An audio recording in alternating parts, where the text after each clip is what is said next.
Olá, seja muito bem-vindo. Você está no Biotech em Pauta, o seu podcast para discutir ciência e biotecnologia.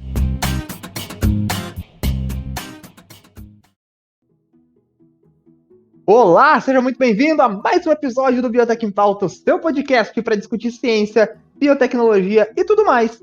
Seja na quarentena, seja quando ela acabar, em nome de Jesus, ela tem que acabar e um dia vai. Só não sabemos quando. Eu sou Anderson Freitas, âncora residente deste humilde podcast, que agora navega em águas cada vez mais longínquas do entretenimento científico e gameístico por esse Brasil afora. Mas não podemos esquecer das nossas origens. E hoje nós temos um programa especial com um tema extremamente forte em biotecnologia que eu vou contar daqui a pouquinho. Antes de contar para vocês o que vai ter hoje no programa, quero dar muito boa noite para ela, nossa pro player de COD Mobile, que está com certeza empolgadíssima pro programa de hoje, já tá achando que hoje é sexta, então já deve estar no clima de sextou. Lívia Cardoso, boa noite, seja muito bem-vinda, como é que você tá? Eu tô ótima, né? Um pouco rouca, cansada, já esperando pra sexta, né? Mas clima de é sextou isso, já tá rouco mesmo. Vamos que vamos. Esse episódio vai ser legal, vai ser bom. Isso aí, esperando às 5 da tarde de sexta já. Estamos gravando o programa na segunda, tá, gente? O programa vai ao ar na sexta à noite, então você pode já estar sextando realmente, ouvindo a gente tomando um negocinho. Mas nesse momento que estamos gravando, é segunda de noite. Então o clima já é outro pique. E junto com a Lívia, eu tenho a honra de apresentar aqui a nossa parceria do programa de hoje. O programa de hoje não é só do Biotech em Pauta. Juntamente com a Lívia, eu tenho aqui o pessoal do Biotech Meet, um projeto com o intuito de divulgar bioengenharias que está criando um hub de conteúdo muito legal. E quem vai participar com a gente e contar melhor o que é o Biotech Meet é um dos colaboradores, o Ângelo Angonelli. Muito boa noite, seja bem-vindo. Conta pra gente o que é o Biotech Meet e por que vocês estão aqui. Boa noite, pessoal. Já estamos aqui felizes com essa participação. O Biotech Meet é um projeto, né, como o Anderson comentou, com o objetivo de divulgar essa linda área das bioengenharias e biotecnologia. Inclui a participação de estudantes de cursos da Biotech e de engenharia de bioprocessos de diversas universidades do país. Então, é um projeto legal porque conta com pessoas de diferentes realidades, diferentes universidades. E a gente contou com uma série de lives transmitidas no YouTube no ano passado, dentro desses temas. E esse ano a gente transmitiu algumas palestras sobre diferentes áreas da biotecnologia. E agora a gente está com essas parcerias aqui, legais com o pessoal do Biotech em Pauta, se aventurando nesse mundo dos podcasts, né, que está surgindo como tendência agora nesses últimos tempos. Então eu já aproveito para agradecer a galera do Biotech em Pauta por essa parceria. Isso, o prazer é nosso de ter aqui. Estamos esperando os canais de cortes começarem a fazer cortes no nosso podcast também, né? Você, amigo, quer ganhar dinheiro com o YouTube? Corta a gente, não tem problema não, a gente deixa. Senão vai ficar... Oi? Como é que... Ah, velho, mas é o que faz. Ou você acha que o Flow, Podpah, o Vênus, esses caras que são grandes, ficaram grandes só postando o episódio completo? Não. Sim, claro. A galera vive o corte. A galera tem muito mais vídeo nos cortes. Ela não tem paciência de ouvir 2h30 de um podcast. Tá, alguns tem. Mas... Gente, mas tudo bem. Corte, você pode dar bait gostoso. Pode fazer aquela thumb falando que o clima esquentou. Entendeu? Tem o pulo da mascada ali, entendeu? Que os gurus do marketing digital adoram jogar pra torcida. E eu falei pra você...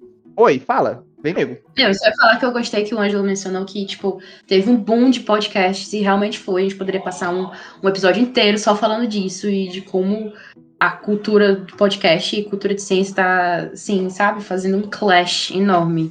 Uhum. A gente tá bem no meio desse hub.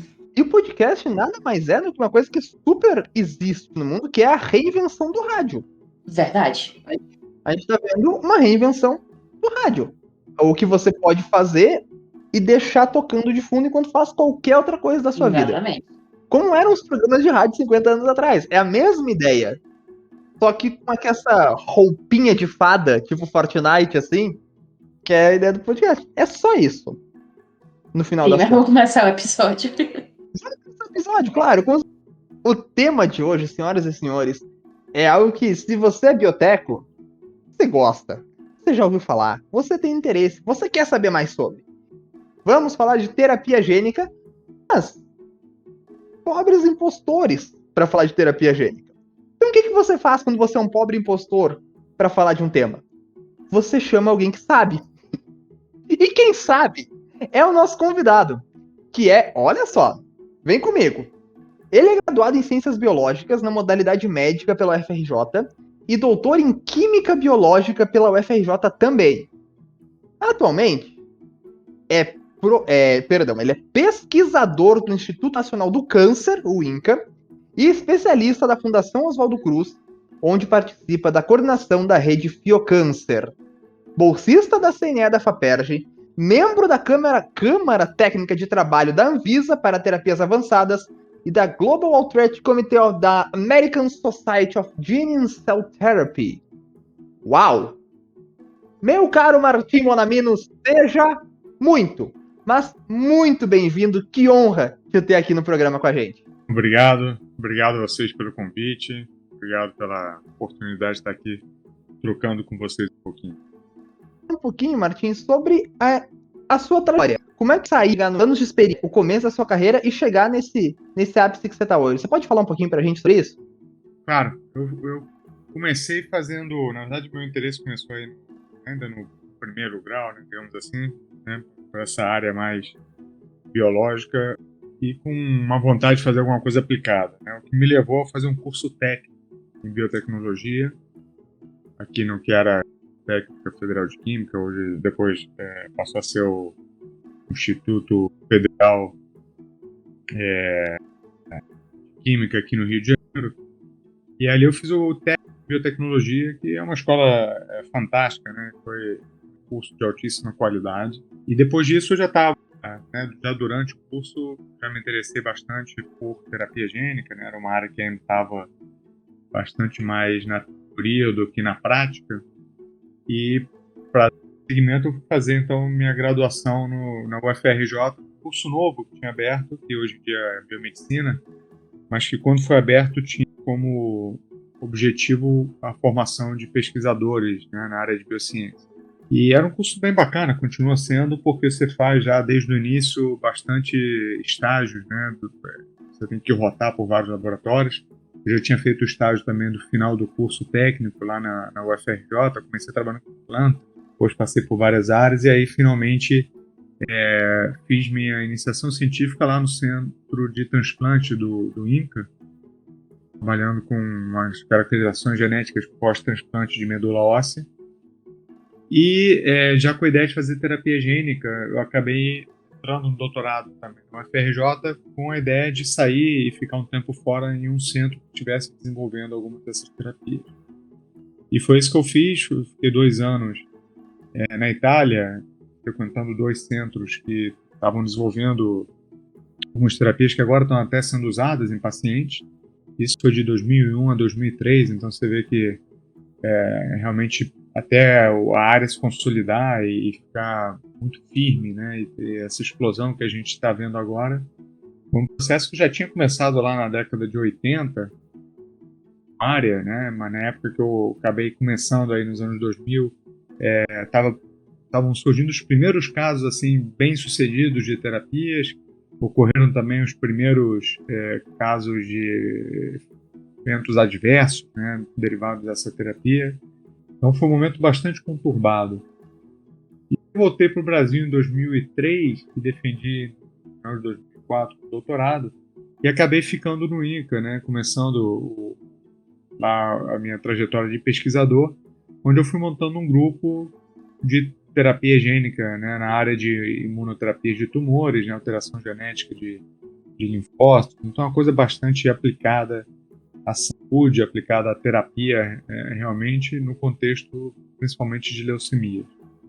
E aí vocês veem que passaram-se 15 anos e aí finalmente a gente está com uns desenvolvimentos bastante maduros. Então são processos que demoram, né, que levam a um amadurecimento de muito tempo, aí, formação de recurso humano, e aí todo um trabalho e um esforço para conseguir financiamento. Mas com esse caminho aí que a gente acabou construindo, digo, como grupo, né? Os alunos passaram lá pelo grupo, colegas, pesquisadores de outras instituições, construímos esse caminho aí que a gente está tendendo agora a concluir fazendo as terapias, finalmente, nos pacientes. Então esse é o caminho aí que a gente tem ao longo do tempo como grupo. Muito bacana de ver isso na tua fala, né? De ver essa busca por conhecimento aplicado, né? Eu acho que eu falo pelos colegas da biotech e da engenharia de bioprocessos, que a gente está sempre tentando iniciação científica e esse tipo de participação em projeto, justamente para dar aplicação ao que a gente está vendo em aula, né? Então, bacana de ver isso, esse teu desejo desde sempre, né? Eu acho que para a gente dar início e continuidade à nossa conversa, seria interessante começar pelo básico e pontuar para o pessoal que está nos ouvindo o que é a terapia gênica e como é que está o contexto geral atual dentro dessa área, assim. Então, a terapia gênica é quando você faz uma intervenção genética, digamos assim, com fins terapêuticos. Originalmente, passava muito pela ideia de você ter um gene defeituoso, eventualmente, e que você pudesse agora dar ao indivíduo uma cópia normal do gene, né? Então, esse era um conceito original dessa terapia gênica, como ela foi concebida, digamos assim, como ideal.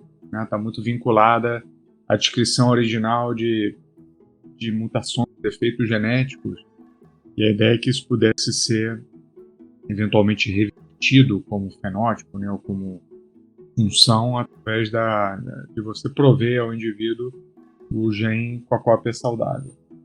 Isso logo se alterou, digamos assim, como conceito, se ampliou um pouquinho para a ideia de que você pode não só dar uma cópia saudável de um gene que está defeituoso, senão que você pode eventualmente dar genes novos, que não são naturais, inclusive, para células, para que elas façam funções que elas não faziam antes, né? Então, isso é uma outra vertente da terapia gênica, que é adicionar novos genes às células, não só os genes naturais que o organismo tem. E por último, recentemente, até com as ferramentas de edição genética, se abriu todo um caminho para que você não só possa fazer essa reversão da função através de dar uma cópia saudável do gene defeituoso, mas também a possibilidade que você possa corrigir a cópia defeituosa, né, uma das cópias, ou as cópias, ou, dependendo de qual for o caso, corrigir a cópia defeituosa que o indivíduo tenha. Então, acho que essas ferramentas aqui estão mais notórias, digamos assim, ao CRISPR, mas isso já foi feito também com ferramentas como TALEN e Zinc Finger Nucleases, e é uma área agora muito promissora e muito interessante, porque talvez você consiga até evitar uma série de problemas e limitações que a terapia gênica, como ela foi concebida originalmente, de entregar um gene saudável. E aí eu vou citar só um desses problemas, dessas limitações, que às vezes o gene que você tem que corrigir é gigante, é enorme, e nem sempre você tem uma maneira muito eficiente de entregar genes enormes, né?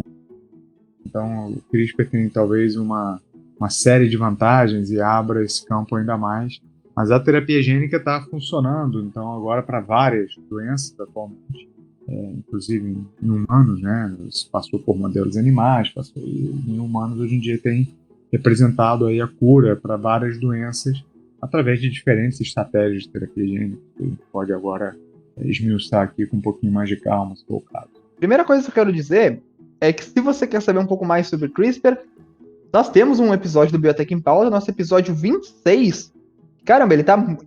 Eu tô olhando aqui na lista dos nossos episódios, um dos episódios mais ouvidos que nós temos também, que é um episódio específico só sobre CRISPR-Cas9. Só mais de 1 hora de episódio só sobre o sistema CRISPR-Cas9, para quem quiser entender um pouquinho mais como isso funciona. Mas você falou, Martin, de cura para doenças. A minha primeira pergunta é se quais doenças já tem cura baseada em terapia gênica?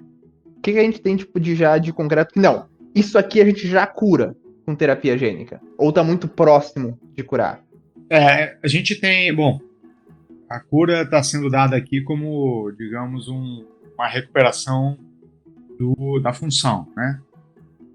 A gente teve os primeiros casos muito bem sucedidos aí no início dos anos 2000, finzinho dos anos 90 de imunodeficiências, né, que eram curadas através de e aí para as células do sistema hematopoético, né, células sanguíneas, as células tronco, né, uma cópia normal do gene daquela imunodeficiência, né.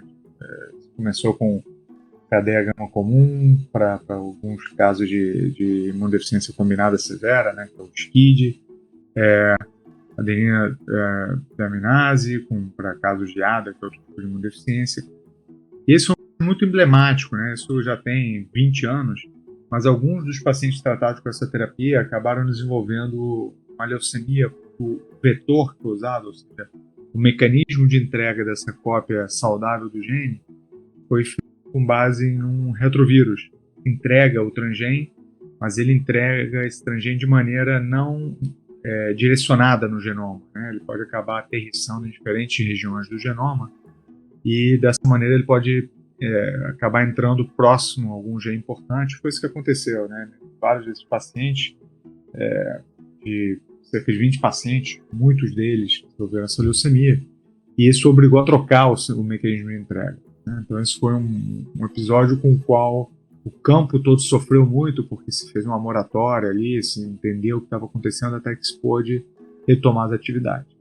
E hoje essas crianças são tratadas com outro tipo de vetor viral, que é o vírus, com uma taxa de sucesso muito boa, e esses pacientes recuperam, de fato, suas funções imunológicas e não precisam mais ficar isolados. Eram aquelas crianças que ficavam isoladas em bolhas, né, tudo filtrado, tudo estéreo, etc. Hoje eles podem viver vidas normais. Então, alguns tipos de imunodeficiência têm sido tratados com essa abordagem.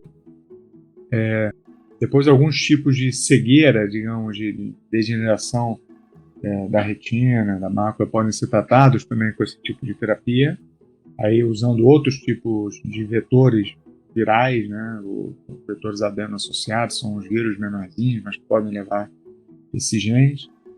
Mais recentemente, a gente teve sucessos em doenças vasculares degenerativas e doenças degenerativas do sistema nervoso central, que podem ser recuperadas também com vetores que levam cópias normais desses genes. Então, aqui a gente está falando primeiro de doenças em retina, né, depois em doenças musculares de degeneração. E a gente tem visto sucessos também em doenças metabólicas, onde o fígado é o local onde esse tratamento ocorre, dando, por exemplo, cópias saudáveis de alguns genes, sido feito. Em outros casos, mais recentemente, o primeiro caso de CRISPR, tratando em vivo, fazendo edição genética de células no fígado, levando à recuperação de função. E outra doença que tem tido resultados muito, muito interessantes são as anemias falciformes, né, que é uma doença que tem uma prevalência até bem razoável aqui no Brasil, onde também essa imunoglobina aí ela é revertida através de cópias normais que têm sido dadas, beta-globina, né, que tem sido dado, ou mais recentemente até com CRISPR. Alguns grupos têm mostrado dados muito interessantes pré-clínicos e até. Então, eu acho que a gente realmente entendeu alguns aspectos chaves de como fazer essas terapias para diferentes doenças, ou seja, a gente tem agora um menu, digamos, um arsenal de maneiras de entregar os genes que a gente quer para a célula certa, seja ex vivo, né, como é o caso das doenças do sistema hematopoético, onde a gente tira a célula, modifica geneticamente e devolve, seja in vivo, ou seja, usando vetores para entregar esse gene dentro da retina, por exemplo, dentro do músculo, dentro do fígado, etc. Então a gente tem agora instrumental, entendeu já quais são os genes, já faz bastante tempo, quais são os genes importantes para essas doenças, e entendeu molecularmente como é que a gente desenha esse gene para ele ser entregue. Eu acho que esses dados agora, por exemplo, em CRISPR, estão abrindo uma nova fronteira, onde talvez a gente use essas mesmas ferramentas de entrega do transgene, mas não entregue mais o gene defeituoso, entregue a ferramenta de CRISPR para corrigir. E dentro daquela vertente de entrega de genes não naturais, digamos assim, né, um transgene que não seja uma cópia que você já tem, que está defeituoso, mas um gene novo, que não existe. Um grandíssimo case, né, de sucesso aí na terapia gênica tem sido as células CAR-T, que além do mais é a vertente com a qual a gente trabalha lá no laboratório, que é para tratamento principalmente de leucemia, mas também tem esse esforço em tumores sólidos, a possibilidade de você tirar células de defesa do indivíduo, linfócitos, né, linfócitos T, esse subtipo de células de defesa, modificá-los geneticamente, entregando um gene que não existe no organismo, um gene que vai ser um receptor, né, uma molécula que vai ficar na membrana desse linfócito T, e essa molécula nova é responsável por guiar esse linfócito T agora para reconhecer e eliminar aquelas células tumorais. Então isso é uma terapia que está aprovada também para comercialização por algumas empresas farmacêuticas, indústrias, né, grandes em vários países já, nos Estados Unidos, na Europa, no Japão, na Austrália, enfim, em vários continentes diferentes. E ela é uma terapia que tem uma taxa de sucesso muito importante, com resultados super interessantes, e é um dos casos, talvez, mais interessantes de biotecnologia aplicada, que esse receptor, né, que é chamado de CAR, que é colocado, ele é fruto de muita pesquisa de desenvolvimento, de compreensão, primeiro, das bases imunológicas, ali, de reconhecimento de antígeno, etc., e depois de compreensão biotecnológica de como é que se monta uma molécula nova, com vários domínios diferentes. É um caso muito, muito interessante, que ilustra muito bem todo esse conhecimento acumulado, aí, talvez nas últimas 3, 4 décadas, né, que vai culminando nesses produtos biotecnológicos fantásticos, né, como é o caso essa possibilidade de você modificar esses linfócitos e devolver para o próprio. Caramba, isso é tão lindo, porque eu tenho um pouco disso na universidade, quando eu me formei. E ver você falando que realmente isso existe uma prática disso, é muito bonito. É uma epifania parecida com a qual a vacina da Pfizer me proporcionou agora recentemente. Porque foi a que eu tomei contra a Covid. E foi um negócio que, quando eu estudei, isso tem 3 anos que eu me formei. Quando eu estudei na faculdade, vacina de RNA, era um negócio, nossa senhora, era uma vanguarda absurda, um negócio ainda que parecia tão inacessível, sabe? E hoje, 3 anos depois, está literalmente dentro de mim, um negócio que eu estudei como vanguarda. Então sou até meio que, não sei se o pessoal que tá aqui vai concordar, mas não dá uma emoção de você ver, tipo, coisas que você estudou e pareciam tão distantes, reais, assim, palpáveis, de você conseguir, tipo, sentir? Com certeza. Eu tô assim. Principalmente no que debater sobre isso em grupo de WhatsApp de família, né? Não vou me alongar. Dá gosto, entendeu? Dá gosto. Não, mas assim. Tem grupo de família que estão mandando aí que uma cerveja lá dá câncer no reto. Então. Então. Continuando. Martim, deixa eu te perguntar um negócio. E acho que o mais legal também da fala do Martim, de que, como são vários conhecimentos de áreas diferentes e um conhecimento acumulado de bastante tempo, que é o mesmo caso para as vacinas de RNA mensageiro, né? A gente vê que foi o trabalho de formiguinha de muitas pessoas ao longo das últimas décadas aí, para ter hoje esse tipo de terapia ou de vacina aprovada, né? Perfeito. Então é legal a gente pensar. Minha iniciação científica lá, que eu tô fazendo alguma coisinha para contribuir com isso, tá valendo a pena, né? É isso, gente. Valorize a ciência básica. Você que tá ouvindo a gente, valorize a ciência básica. É ela que faz esse trabalho de formiguinha que o Ângelo falou, que vai chegar lá na frente com um negócio que pode controlar a pandemia. Sim. Por exemplo. Sua mãe, sua avó, teu tio. Acho que é um comentário muito feliz esse. Isso é uma coisa até que eu queria destacar aqui, né? Eu acho que eu contei um pouquinho a trajetória, que estava sempre guiada aí um pouco e com muito estímulo de fazer coisas aplicadas, coisas que estavam me mobilizando desde muito cedo. É absolutamente fundamental, né, que você tenha a possibilidade, primeiro, de bases muito sólidas, né? De outra forma, a possibilidade das coisas andarem irem a termo aí, e saírem redondas é muito menor. Mas a outra coisa é que sempre existe a possibilidade de você fazer contribuições disruptivas, digamos assim, ou contribuições mais fundamentais, né, menos aplicadas. E para quem tem um olhar atento, essas coisas passam pela frente de vez em quando, né? Então é legal treinar o olhar, né? O pessoal que gosta de biotecnologia gosta de questões aplicadas, né? Gosta talvez de compilar tecnologias e conhecimentos que estão gerados, né? E que estão disponíveis, e montar isso uma cadeia para gerar um produto, um procedimento. Mas acho que é super importante ser levantado aqui, que não vão perder a oportunidade de contribuir para os conceitos, né, sempre que possível. Isso é muito importante. E às vezes o caminho acontece ao contrário, né? Você vai numa disrupção tecnológica e acaba mudando um conceito. É importante estar atento, mas agora o olhar atento só consegue identificar essas possibilidades quando você tem uma boa base, né? É muito importante tentar fazer uma formação aí o mais sólida possível ao longo do tempo. E tem muito material para se formar, mas precisa também muito acesso a pessoas para discutir ideias e trocar, né? Então aproveitem todas as oportunidades que vocês tiverem aí para trocar com gente que sabe, que está interessada, que está estudando, para amadurecer, né? Isso é super importante. É isso. Convivência científica, né? Eu acho que a gente sempre tem que parar um pouquinho assim, né? Qualquer janela que a gente tem para falar, a gente sempre fala que você que é estudante, você que está ou no ensino médio, está começando agora uma graduação, isso independente, né? Se for biotecnologia, engenharia de biotecnologia, química, biologia,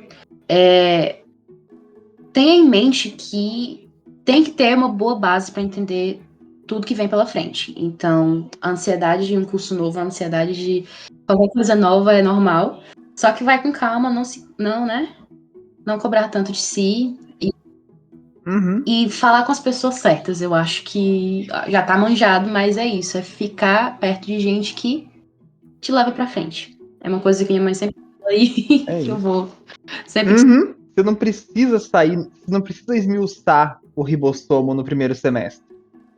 Você não precisa saber de cascata de sinalização com um ano de curso. Vai com calma. Você precisa saber o que é uma proteína. Foca em saber o que é uma proteína. Foca em saber como é que proteína se liga, como é que um aminoácido se liga no outro. Foca no básico. Aprende bem o básico. E depois fica muito mais fácil. Ó, falando em aprender o básico, deixa eu fazer uma pergunta mais básica pro Martim, que eu fiquei curioso quando você falou da anemia falciforme. A anemia falciforme, ela é um erro de uma base, né? Uma base que muda, e aí já muda toda a estrutura da hemoglobina.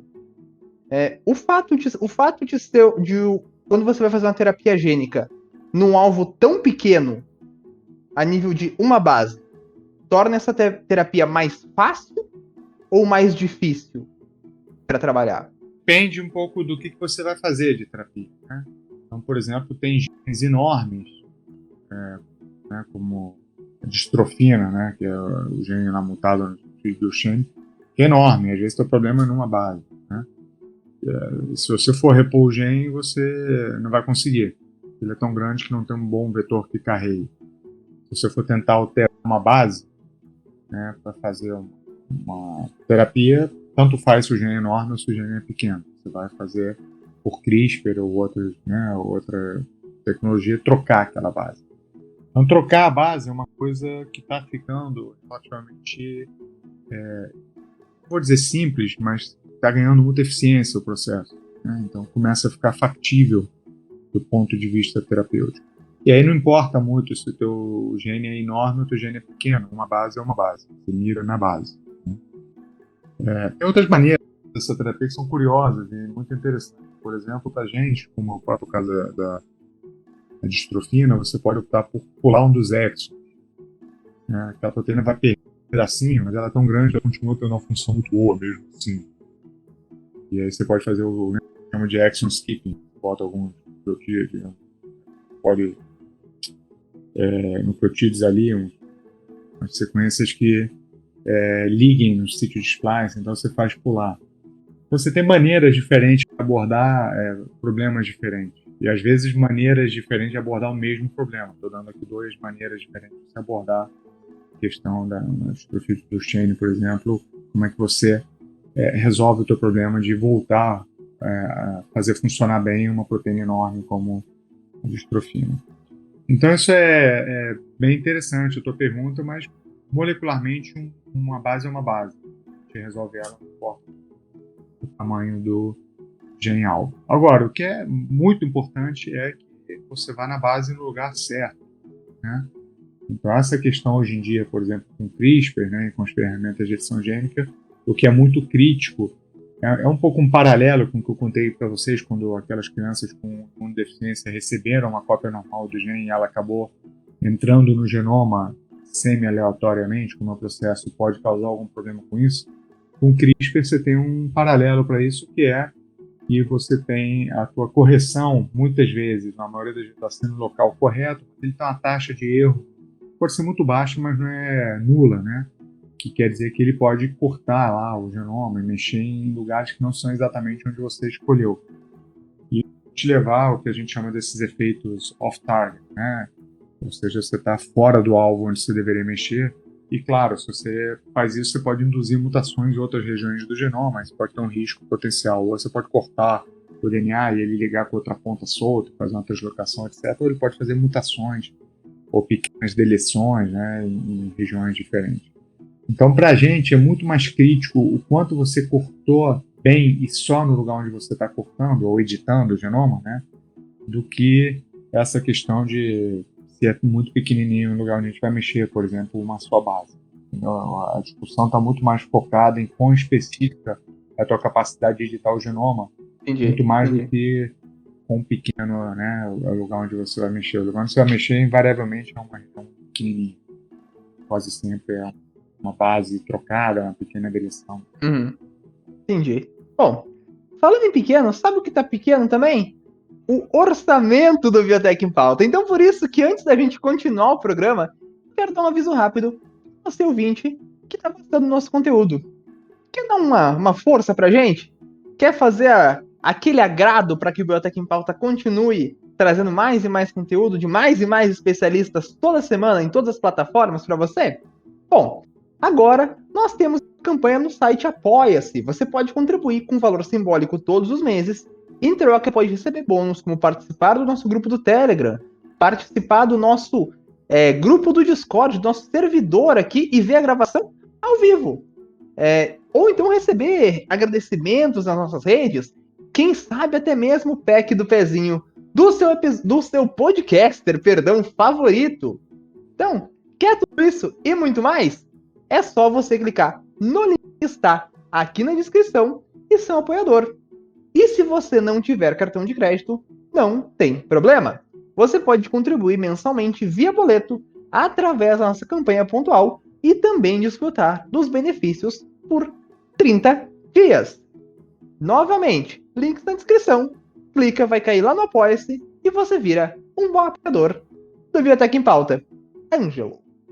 Retomando nossas perguntas, então, como tu vê, Martim, trabalhar com terapia gênica nesse contexto de câncer no INCA? Assim, você comentou sobre as CAR T-cells, mas que outras tecnologias a gente tem hoje voltadas nesse contexto de câncer? Ou se quiser comentar um pouco mais específico sobre o teu trabalho no INCA, por favor.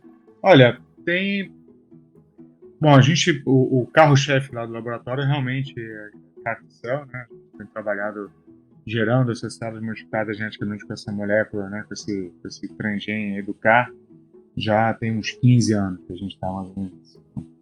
Então foi um caminho meio esquisito, foi muito solitário, né? A gente falava disso um pouco, e já estava com a ideia de desenvolver esse sistema, e a gente ficou meio pregando aí no deserto durante muitos anos. Acho que aí a comunidade aqui não estava ainda preparada, até que veio lá fora o primeiro paciente tratado, né, lá no grupo dos Estados Unidos, o pessoal fica entusiasmado e aí começa a aderir, né? Hoje isso está um grande entusiasmo aqui no Brasil, vários grupos começando a fazer também, né? Mas para a gente foi um caminho bastante solitário, né? Apesar disso, a gente foi muito resiliente, aí a gente continuou investindo bastante, foi desenvolvendo as nossas coisas e hoje está bastante maduro, né? A gente está aí na fase final de desenvolvimento com a ideia de tratar pacientes daqui a...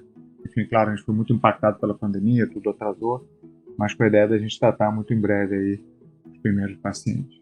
Então esse é um caminho difícil, né? Mas que eu acho que ao longo do tempo ele foi ficando foi encontrando um cenário mais positivo. Hoje em dia as pessoas estão começando nessa área, encontram um ambiente bem menos, não vou dizer que era hostil antes, mas era um ambiente menos receptivo, né? Se você falasse para qualquer oncomatologista que queria, né, isso aconteceu várias vezes, queria modificar a célula para tratar o paciente, o pessoal nem tinha ideia do que você estava falando, porque todo mundo sabe o que é, e isso é muito positivo. Dentro da oncologia tem outras vertentes bem interessantes de biotecnologia aplicada aí. Por exemplo, tem os vírus oncolíticos, né? Até um projeto a gente tem lá no laboratório também envolve isso, que são aqueles vírus também recombinantes, tudo por engenharia genética, que vão replicar dentro do tumor e vão matar as células tumorais. Alguns deles até matam seletivamente, só replicam em células tumorais, outros vão replicar em várias células, mas preferencialmente em células tumorais. E muitos desses vírus oncolíticos carregam também como transgenes moléculas que estimulam o sistema imune, né? Então essa coisa da imunoterapia, né, estimular o sistema imune para atacar o tumor, está permeando aí várias vertentes diferentes da biotecnologia, né? A terceira e talvez a mais sólida e a mais disseminada é o uso de anticorpos monoclonais, né, que inibem certas moléculas do sistema imune e aí deixam o sistema imune certas moléculas. Esses anticorpos inibem moléculas que são inibidoras do sistema imune. Então você, na verdade, tira o freio do sistema imune e deixa ele atuar contra o tumor. Isso é a vertente de imunoterapia mais usada hoje em dia, né, realmente. E os desenvolvedores dessa vertente, desses anticorpos monoclonais, ganharam o prêmio Nobel há alguns anos, né, exatamente por esse desenvolvimento. Então você vê que a biotecnologia, aí, não só a terapia gênica, mas a biotecnologia como um todo, está impactando profundamente o tratamento oncológico. Mas voltando aqui à terapia gênica, essas duas vertentes parece que são as principais hoje em dia, né? Os vírus oncolíticos e as células CAR-T para tumores na área oncológica. Agora, tem várias coisas muito interessantes entrando também, não necessariamente são terapias gênicas, algumas vacinas, e outras que não são exatamente a terapia gênica, mas existem vacinas de RNA sendo desenvolvidas muito interessantes para tumores. Inclusive, a vacina da Pfizer, que veio da BioNTech, era uma plataforma cujo pipeline mais avançado dessa plataforma de vacina para RNA era para tumores. Um trabalho bem legal, a gente vinha seguindo ele bastante de perto, e dentro dessa mesma ideia eles mudaram para botar, né, o RNA da spike do coronavírus, né, do SARS-CoV-2, para fazer essa vacina aí que, né, alguns de vocês receberam e que teve muito sucesso. Mas era uma vacina, e não tenho a menor dúvida que esse salto que eles deram agora no Covid acabou pavimentando o caminho para eles poderem aplicar isso com muito menos resistência e com muito mais simpatia, enfim, todo mundo, das agências reguladoras, dos investidores, etc., para aplicar isso no contexto oncológico também. Então, eles já anunciaram, né, também, claro, que uma das prioridades agora é câncer, por motivos óbvios, né? No momento que a gente conseguir controlar a Covid, as doenças oncológicas são uma das principais causas, né, de morte, e isso só vai aumentando, principalmente em países desenvolvidos, né? Então você vê aqui que por caminhos muito tortuosos, né, essas plataformas tecnológicas fantásticas acabam impactando muito, e a gente está vendo um exemplo disso com essas vacinas. Muito interessante, não conhecia, não sabia esse histórico da origem da vacina ali, que tinha alguma base oncológica nisso. Legal de saber essa outra realidade, assim. É bem interessante, eles faziam essa vacina com o RNA do próprio tumor, com a ideia de que as mutações que vão ser reconhecidas estão lá no RNA mensageiro do tumor, né? Era bem bacana a ideia. E aí você expressando isso, as células do sistema imune vão enxergar essas mutações, etc. Esse era o conceito aí, estão trabalhando com RNA, que era um RNA, uma sopa lá do RNA do tumor. Agora, fazer isso com RNA de uma única proteína, utilizado ali in vitro, etc. Fica, né, o RNA de um gene que vai codificar uma única proteína como uma spike, fica mais simples até como desenvolvimento. Uhum. Não é mais personalizado para o tumor daquele indivíduo, né? Agora é uma coisa. Tá bem legal, eu até recomendo que vocês deem uma olhada, tem uns artigos anteriores, a pandemia aqui do SARS-CoV-2, e vocês vão ver esse desenvolvimento por esse mesmo grupo, né, dos fundadores lá da BioNTech. Uma coisa que eu fico em dúvida ainda, não consigo visualizar muito bem esse processo, porque dentro do contexto das CAR T-cells, a gente está falando de tirar as células do paciente e fazer o processo de modificação fora para depois reinserir, né? Existem outras metodologias que daí a ideia é fazer essa modificação em vivo, né? Eu só não consigo visualizar como conseguir isso a ponto de provocar essa modificação suficientemente grande de células quando isso é feito em vivo. Então, beleza, vamos por partes aqui. Nesse momento, isso é feito in vitro, você está pontuando, e o número de células, ele é uma coisa que você coleta, né, células circulantes através de uma férese, que chama uma leucoférese, coleta esses leucócitos, e aí você modifica geneticamente um número X e muitas vezes nos protocolos você expande essas células, você estimula os linfócitos e eles proliferam. Então você ganha um incremento de número aí, né, de quantidade. E aí você devolve isso para o paciente, do próprio paciente, né? Então você coleta do paciente, expande e devolve as células modificadas geneticamente para o próprio paciente. Essa ideia de fazer isso em vivo ainda não está sendo feita sistematicamente. Tem alguns trabalhos conceituais mostrando isso como longos, né, que pode ser feito, é interessante, mas ele não está sendo feito ainda em pacientes. O que tem sido feito são variantes, digamos assim, variações desse mesmo tema. Por exemplo, a maneira de você transferir o gene do CAR para a célula pode variar. Alguns grupos usam vetores retrovirais, derivados dos vírus de leucemia murina. Outros grupos usam vetores lentivirais, derivados do HIV-1. E outros grupos, como é o caso do nosso, que a gente já usou retrovírus, já usou antivírus, hoje em dia a gente está apostando mais na plataforma de transposon. Né? Então a gente usa um transposon chamado Sleeping Beauty, né, que é uma bela adormecida, que é um sistema de transposição onde você entrega um DNA molde, né, e é transposado, vai cortar esse DNA e vai inserir. O nosso desenvolvimento está baseado nisso aí.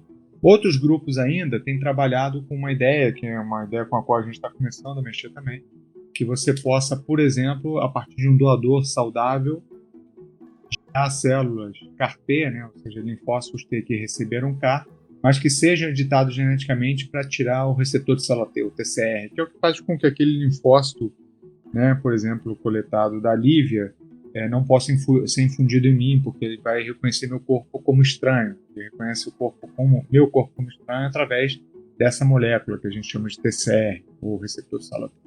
Alguns grupos editam geneticamente e desligam o TCR de maneira que a célula da Lívia agora possa ser infundida em mim sem fazer o que a gente chama que é a doença do enxerto contra o hospedeiro. O enxerto reconhece o hospedeiro como estranho.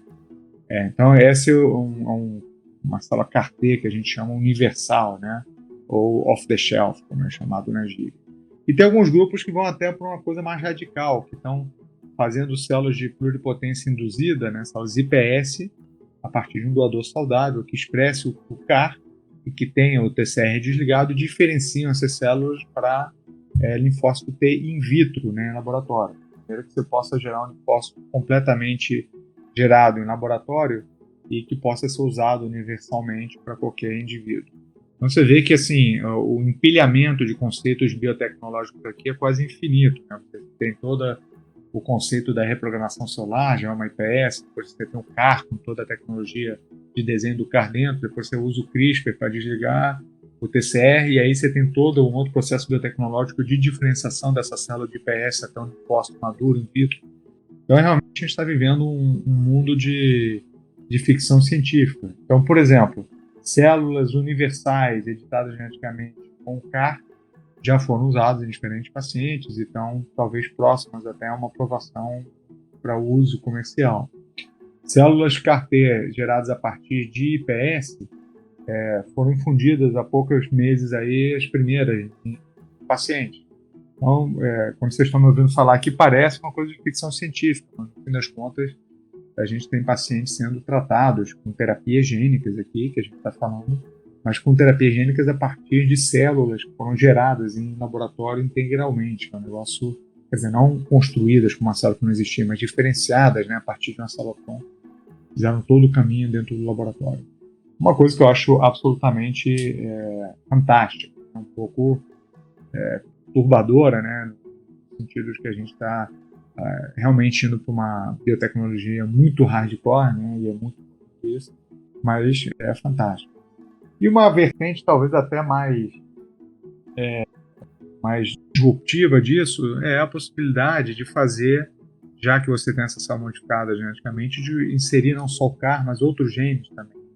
Então isso é uma coisa que tem sido feita por vários grupos, a gente também tem projetos nesse sentido, que além de botar o CAR, você faz a célula produzir outros genes, né, outras proteínas importantes que possam ajudá-la a lidar com o microambiente daquele tumor. Né? Os tumores, em geral, têm um microambiente ali de células imunológicas que ele recruta, tal, que serve muito bem a não permitir que esses linfócitos ataquem e eliminem esse tumor. Então, essas células podem ser modificadas geneticamente também para expressar anticorpos, citocinas, etc. Fatores que os ajudem a lidar com esse microambiente, se tornar resistente a essas inibições e conseguir finalmente atacar esse tumor. Então essas coisas estão acontecendo e tem pacientes tratados com várias dessas abordagens também, das células modificadas com um cassete gênico que codifique mais do que uma proteína CAR e outras coisas. Nessas horas que eu fico pensando assim, nossa, ainda bem que eu escolhi fazer biotecnologia, porque ouvindo essas coisas a gente fica muito empolgado. Né? O momento é muito quente. Exatamente, o momento é muito quente aí. Não só é legal pensar que bom que eu fiz biotecnologia, porque você vê as coisas acontecendo, né? E finalmente a promessa da biotecnologia, não só industrial, digamos, de fazer proteínas, recombinantes, etc., que é um campo muito mais maduro, né? Mas também nessas coisas da terapia gênica e celular, que é um campo que veio amadurecendo, mas que está realmente agora com uma pujança muito forte. Então, por um lado é isso. Por outro lado, que bom que eu fiz biotecnologia, porque tem mercado, né? O mercado que está se abrindo aí muito forte. Quem tem esses fundamentos e consegue trabalhar nesse nicho, certamente uma indústria que está muito mais forte lá fora do que aqui, mas para a qual a gente vê desenvolvimentos e mercados se abrindo aqui também. Também interessante. Não, a minha pergunta mais eu fiquei curioso quando você fala de TCR e de doença do enxerto. Essa terapia também pode ajudar pessoas transplantadas, não pode? Tem como você tirar todos as células de defesa que poderiam causar uma reação adversa a esse transplante e depois reimplantar elas já editadas para que elas não reconhecessem isso?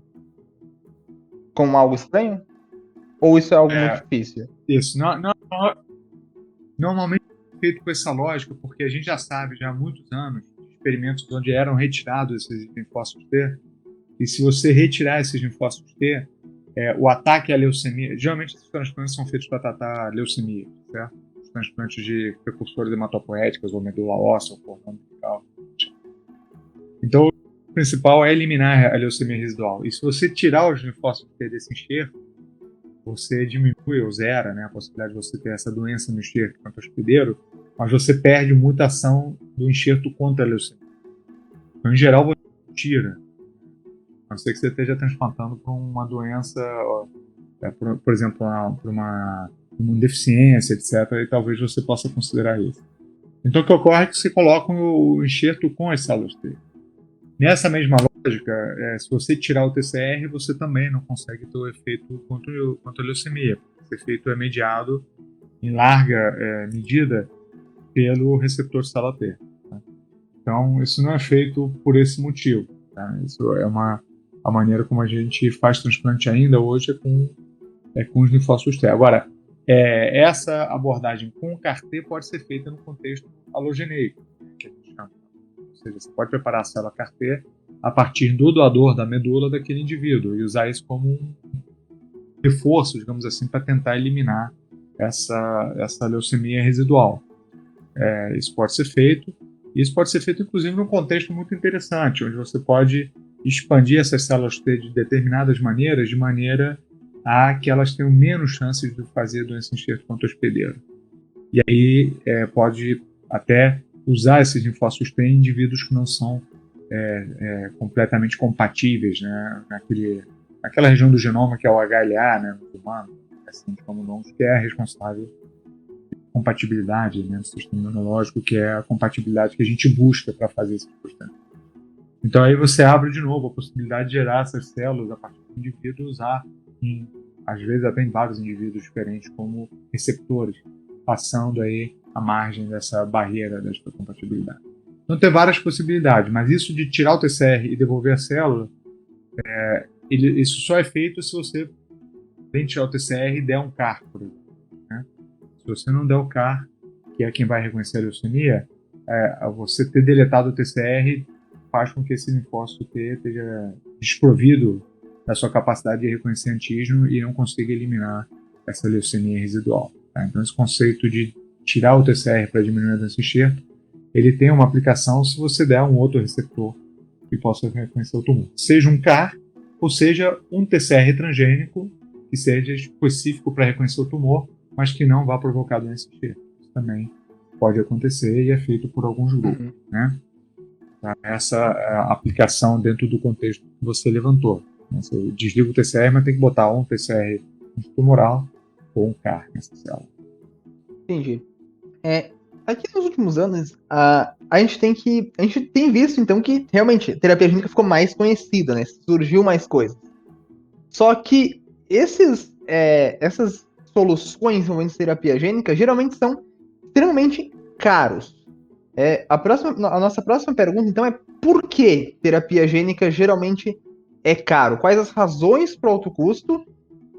E se isso tende a melhorar com o tempo? E se sim, como que o custo pode ser diminuído para que isso seja usado em escala industrial e seja mais acessível para as pessoas?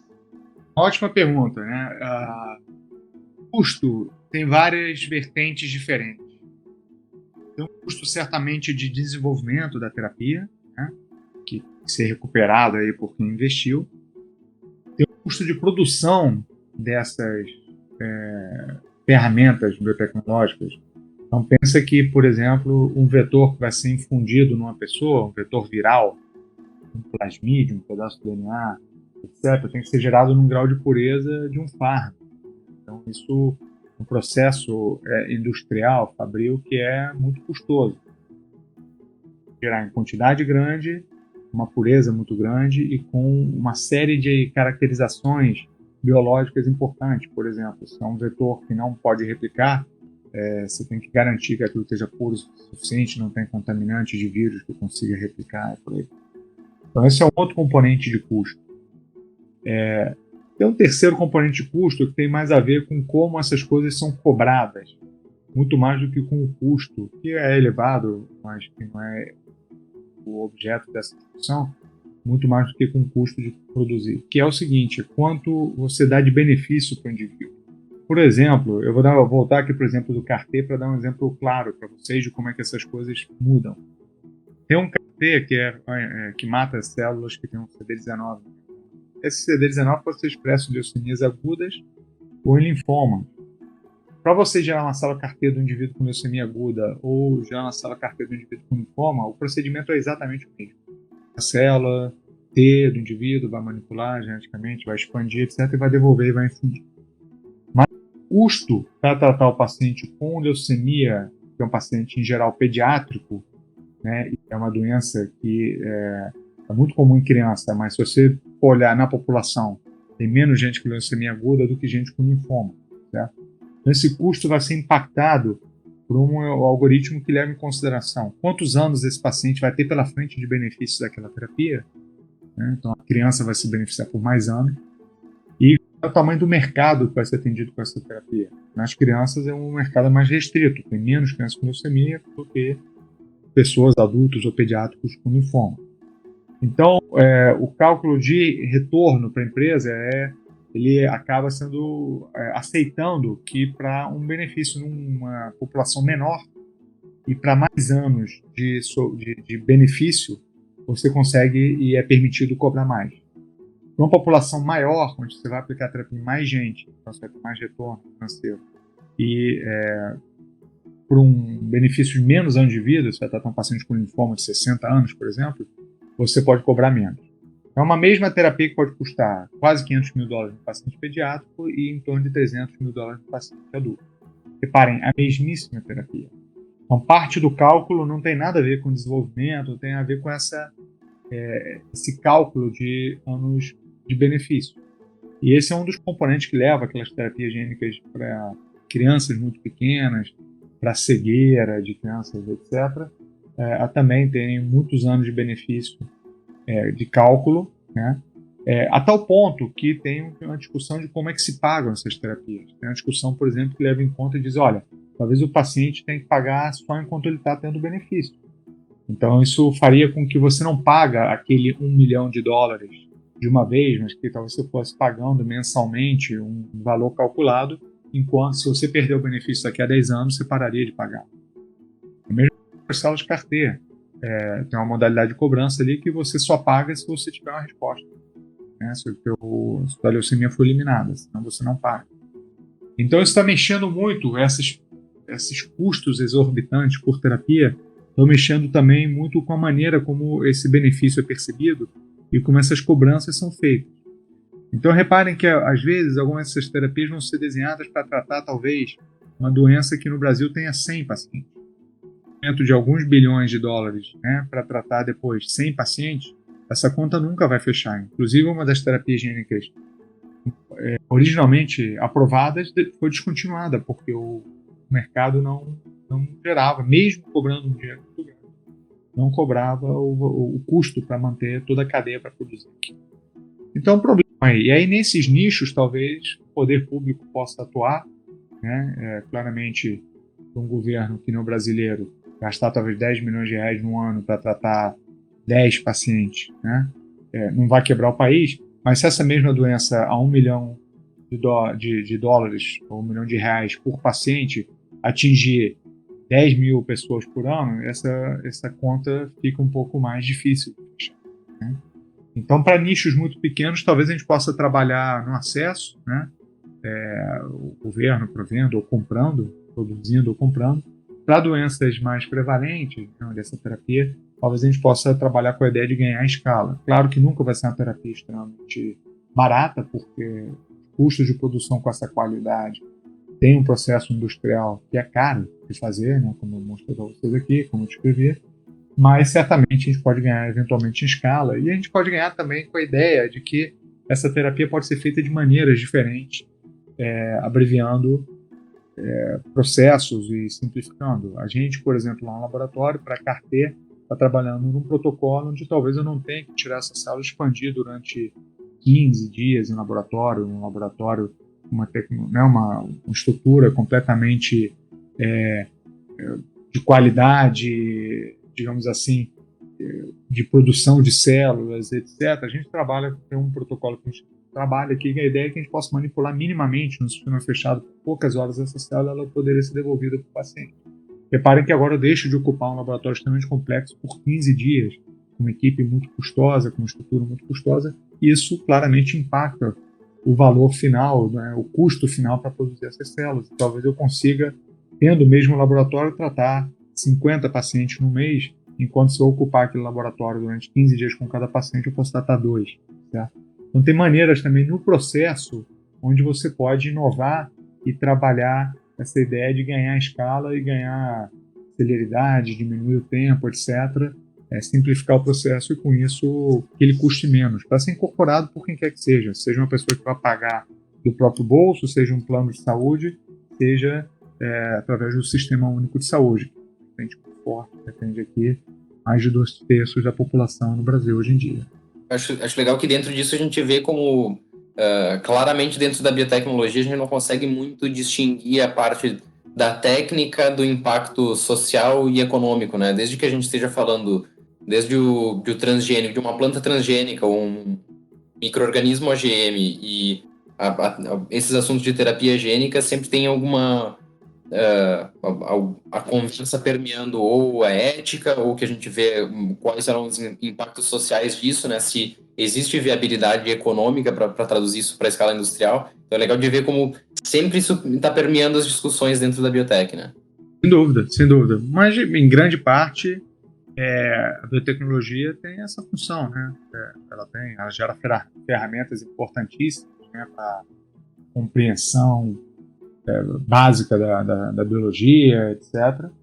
Mas, quando está guiada por aplicações, via de regra, quase invariavelmente, ela está se propondo a resolver problemas tecnológicos, de escala, custos ambientais, né? Podem ser em processos que geram resíduos. Então, sempre com esse olhar, né? E esse olhar como você pontuou bem, muito facetado. Tem que ter uma coisa que seja eticamente aceitável, que seja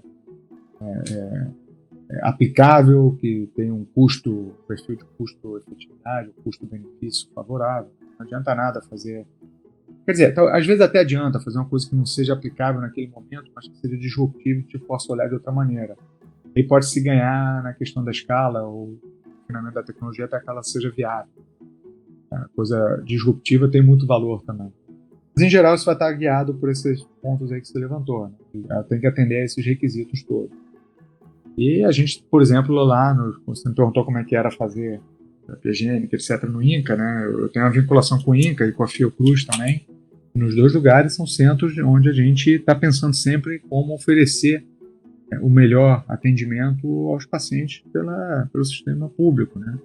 Então, nosso papel é desenvolver essas terapias, essas soluções em saúde que sejam aplicáveis. Não adianta a gente desenvolver uma coisa que não tem como ser oferecida ou ser implementada. Então, a gente está sempre muito atento, né, como grupo aqui, como pessoas que estão pensando esses problemas, a fazer uma coisa que possa ser implementada, né, e que atenda a esses aspectos que você enumerou muito bem aqui. Queria questionar também para a galera que está nos ouvindo e como a gente está super empolgado com essa área, que dicas ou conselhos daria para os estudantes que querem ingressar nessa área de terapia gênica e se integrar em laboratórios que estão fazendo esse tipo de pesquisa? O primeiro conselho seria uma coisa que a gente já levantou aqui. Tem que ter uma formação sólida. Então, se preocupem em aprender o máximo possível. Leiam tudo o que vocês puderem. Sejam curiosos, se interessem.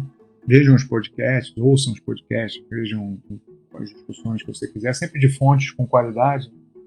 Depois tem que ir mais fundo aí, né? Tem que ir lá e comer o livro, tem que ir lá e passar horas a fio lendo. Não tem atalho. Tem que ler muito, tem que estudar muito, tem que discutir muito, tem que conversar, né? E sempre com a melhor fonte possível. Então, essa é uma coisa muito importante. Outra coisa muito importante que vem na esteira de se conversar, especialmente nesse nicho da biotecnologia, conversem mesmo com pessoas diferentes.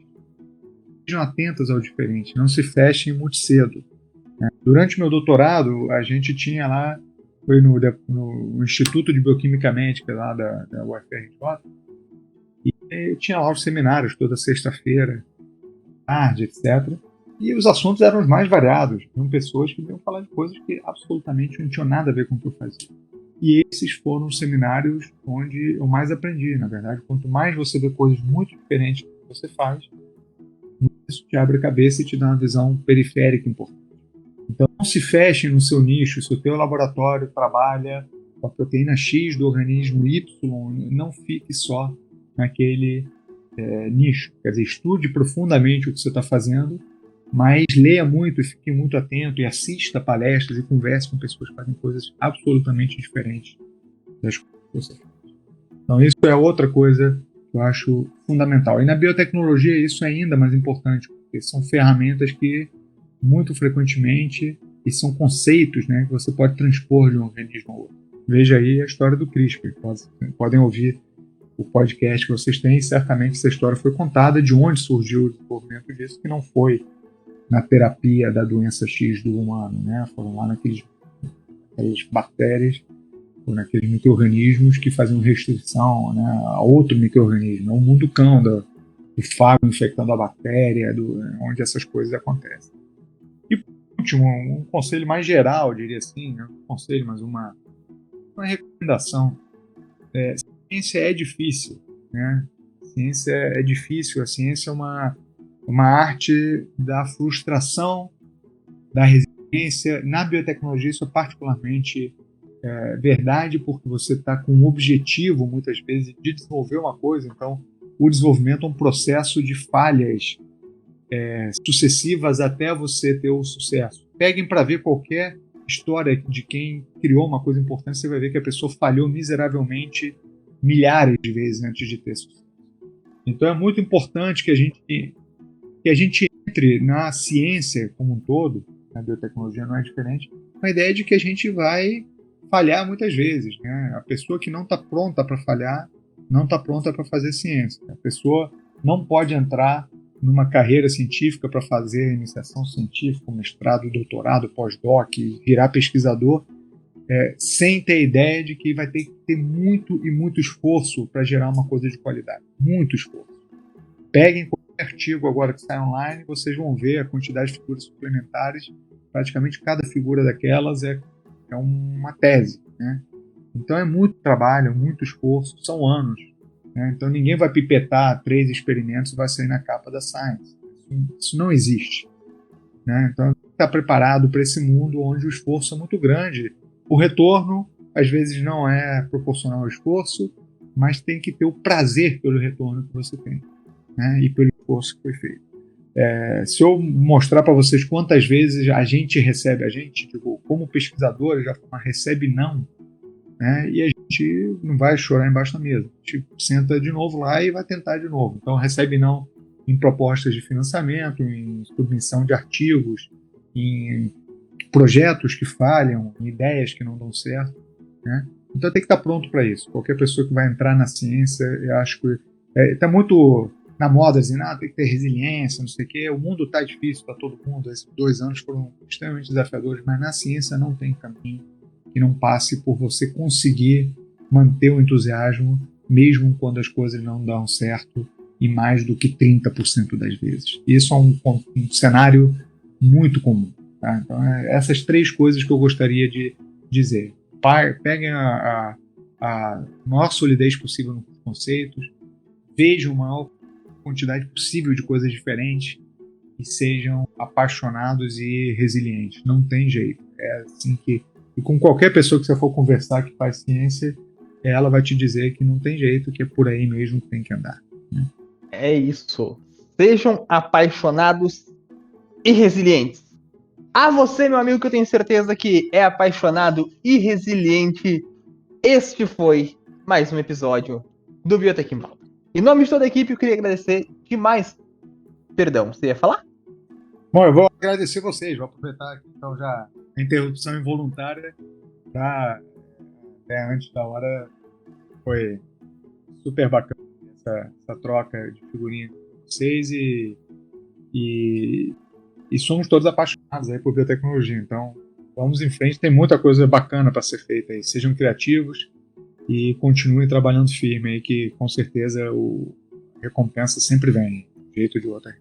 É isso, Martim. Muito obrigado pela tua presença aqui, muito obrigado por aceitar o convite, por participar com a gente, por disseminar tanto conhecimento aqui, como foi nessa última hora. Realmente foi extremamente esclarecedor e engrandecedor, tanto pra gente que tá aqui, quanto pro pessoal que vai ouvir de casa depois.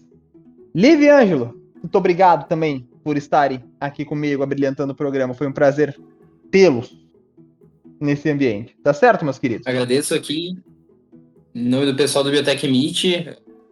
Foi um prazer estar com vocês aqui hoje. Lembro o pessoal que quiser acompanhar o Biotech Meet, é só achar a gente no Instagram, Biotech Meet. O Meet é com o Google Meet. A gente vai estar publicando os próximos eventos que tiver organizando tudo por lá. Então, é isso, muito obrigado. Agradeço também ao Martim por ter aceito o nosso convite. Foi uma excelente noite, uma ótima conversa. É isso, gente. Sigam também o Biotech em Pauta no Instagram, no Twitter, é tudo @Biotech em Pauta para você saber das novidades e de tudo mais que a gente tem feito. Nosso canal no YouTube é youtube.com/Biotech em Pauta, com áudios dos episódios. Esse episódio estará no YouTube também, além de todas as plataformas de streaming de áudio. Além de tudo, nós temos nossas lives na Twitch, twitch.tv/Biotech em Pauta, sempre jogando um joguinho diferente, quase todos os dias, 9 horas da noite. Tem live, tem vídeo de melhores momentos também no YouTube. Confere lá para você ver o que a gente tá fazendo. Nosso blog. Vou aproveitar, Anderson, para deixar aqui o convite para o pessoal visitar a página. Opa, claro. martinlab.net, MARTIN de navio, lab, laboratório.net. Lá a gente tem um blog também, onde a gente divulga aí textos e análise de artigos de outros grupos nossos, enfim. Então vocês podem acompanhar lá regularmente, a gente coloca sempre nessa área de oncoimunologia, terapia gênica. Então fiquem à vontade, visitem a gente lá. A gente tem o Instagram também, todos os links lá para o Instagram, para o Facebook do laboratório. Vamos ficar muito felizes aí de receber vocês lá na página do laboratório, ok? Obrigado. Certo, gente. www.martinlab.net, o laboratório do Martim, para você conhecer um pouco mais. E o nosso blog, o blog do Biotech em Pauta, é biotechimpauta.blogspot.com. Toda semana um post novo sobre algum tema relevante em ciência. Por último, mais uma vez, lembrando da nossa campanha do Apoia-se, links na descrição, para você ter uma gama de benefícios, pagando muito pouco e vendo o que acontece por trás das câmeras e microfones aqui no Biotech em Pauta. De resto, fique bem, se possível, fique em casa, vacinas salvam vidas, jamais se esqueça disso. Cuide de você e de quem você ama. E até a próxima, com mais Biotech em Pauta.